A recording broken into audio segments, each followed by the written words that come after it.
में टुनटुनी नाम की चिड़िया अपने पिता बंटी कबूतर के साथ रहती थी। उसे पेड़ पौधों और जानवरों से बहुत प्यार था। उसके घर के पीछे वाले बगीचे में एक पेड़ था जिससे टुनटुनी को बात करना बहुत अच्छा लगता था। एक दिन जब वो अपने घर के पीछे वाले बगीचे में उस पेड़ से बातें कर रही थी, तभी उसे उसका दोस्त कालू कौवा मिला जो उसके साथ में पढ़ता था। अरे टुनटुनी, तू यहाँ? मैं तुझे कब से ढूंढ रहा हूँ। कल मेरी बहन की शादी है, सबको आना है। मेरी सारी दोस्त कल लहंगा पहन कर आ रही है, तू भी लहंगा पहन कर आना, फिर हम सब दोस्त खूब मस्ती करेंगे। पर कालू, तुम मेरे हालात तो जानते हो ना। मैंने आज तक कोई अच्छा महंगा कपड़ा नहीं पहना, तो मैं लहंगा कहाँ से पहनूंगी? इसलिए मैं तुम्हारी बहन की शादी में नहीं आ सकती। टुनटुनी, चाहे कुछ भी हो जाए, तुम्हें आना ही होगा। तुम्हारे बिना शादी में मजा नहीं आएगा। तुम आ जाना। मुझे और भी दोस्तों को इनवाइट करना है। अच्छा, मैं अभी चलता हूँ। उसके बाद कालू कौवा वहाँ से चला जाता है और टुनटुनी भी अपने घर आ जाती है। उसके पापा खेत में जाने के लिए तैयार हो रही थी, लेकिन टुनटुनी को रोता हुआ देखकर वो अपनी बेटी से बोलते हैं, तुझे तो पता है तेरी माँ अब इस दुनिया में नहीं रही। मैं कितनी मुश्किलों से खेतों में काम करके घर चला रहा हूँ, तेरा पालन पोषण कर रहा हूँ। तेरी दादी भी बीमार पड़ी है, पर हाँ, मैं अपनी पूरी कोशिश करूँगा कि तुझे लहंगा दिला सकूँ। सच में पिताजी, आप मुझे लहंगा खरीद कर दोगे ना? हाँ बेटा, मैं तुझे दे दूंगा, लेकिन पहले तू अपने आंसू पोंछ ले।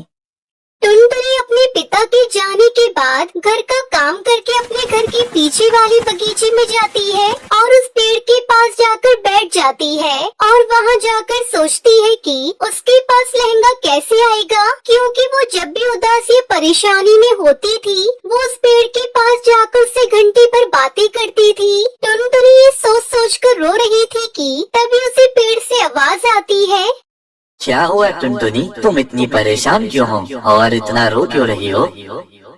मैं उदास हूँ इसलिए रो रही हूँ। तुम्हें क्या मैं अपने दुख में रो भी नहीं सकती? रोने से कुछ नहीं होगा टुनटुनी, बताओ मुझे क्या बात है। क्या पता मैं तुम्हारी कुछ मदद कर सकूं। अगर मैं तुम्हारी कुछ मदद कर पाऊंगा तो मुझे बहुत अच्छा लगेगा। तुम मेरी कैसे मदद कर पाओगे? तुम तो अपनी जगह से हिल भी नहीं पाते हो। पर ठीक है, कोई बात नहीं, मैं तुम्हें अपनी परेशानी बता देती हूँ। फिर टुनटुनी अपनी उदासी का कारण उस पेड़ को बता देती है। अच्छा, मैं चलती हूँ, तुम अपना ख्याल रखना। ये कहकर टुनटुनी अपने घर पहुँच गई और वो अपनी दादी को दवाई दे रही थी। तभी उसे एहसास हुआ कि उसके दरवाजे पर किसी ने खटखटाया है। उसने दरवाजा खोला तो उसे कोई नहीं दिखा, लेकिन उसे 2 शॉपिंग बैग दिखे। अरे, इसके अंदर क्या है? चलो इसे घर में ले जाकर खोलती हूँ। जैसे ही टुनटुनी थैला खोलती है, उसके अंदर से 2 सुंदर लहंगे बाहर निकलते हैं। अरे वाह, ये लहंगे तो कितने प्यारे हैं। लगता है पिताजी रखकर लहंगों को काम पर चले गए हैं। अभी तो बोल रही थी खेत में जाऊंगा, पर मेरे लिए लहंगे लाकर दे दिए। पापा बहुत अच्छे हैं। जब शाम को उसके पिता घर वापस आते हैं तो टुनटुनी उनसे कहती है, पिताजी, मेरे लिए लहंगे लाने के लिए आपका बहुत बहुत शुक्रिया। पर बेटी, ये तो मैंने नहीं खरीदे। यह तुम्हें किसने दिया? कहाँ से मिले तुम्हें? चलिए छोड़िए पापा, ये बताइए लहंगे सुंदर है ना? आज मैं इसे कालू की बहन की शादी में पहन कर जाऊंगी। अच्छा ठीक है, तुम चली जाना शादी में। फिर शाम को टुनटुनी वो लहंगा पहनकर कालू की बहन की शादी में चली जाती है। सब पक्षियों को ध्यान सिर्फ टुनटुनी पर था। सबने उसकी बहुत तारीफ की। आज तक टुनटुनी को इतना सम्मान नहीं मिला था। जब वो अपने घर आई तो बहुत खुश थी। फिर अगले दिन वो अपने घर के पीछे वाले बगीचे में गई और उस पेड़ से बोली, सुनो दोस्त, मुझे पता चल गया है कि तुमने ही वो मुझे जादुई लहंगे दिए थे। तुम बहुत अच्छे हो। टुनटुनी इतना कहती है कि तभी वो पेड़ एक जादुई लहंगे के पेड़ में बदल जाता है और टुनटुनी से बोलता है, टुनटुनी, मैं एक जादुई लहंगे का पेड़ हूँ। मैं जादुई नगर से किसी कारणवश बाहर आ गया और मैं अब एक आम के पेड़ की तरह रहता हूँ। तभी तुम मुझे मिली थी। तुम मेरा और मेरे आसपास के पेड़ पौधों की देखभाल करती थी और मुझे काटने से बचाती थी। इसलिए मैंने सोचा कि तुम मेरी इतनी मदद कर सकती हो तो मैं तुम्हारी एक मदद क्यों नहीं कर सकता। वो दोनों लहंगे जादुई लहंगे हैं। एक लहंगे से जो भी तुम मांगोगी वो तुम्हें मिल जाएगा और दूसरे लहंगे से तुम गरीब पक्षियों की मदद कर सकती हो। लेकिन दोनों लहंगों से एक दिन में सिर्फ एक ही इच्छा पूरी हो सकती है। तुम उन लहंगों का कभी गलत इस्तेमाल मत करना।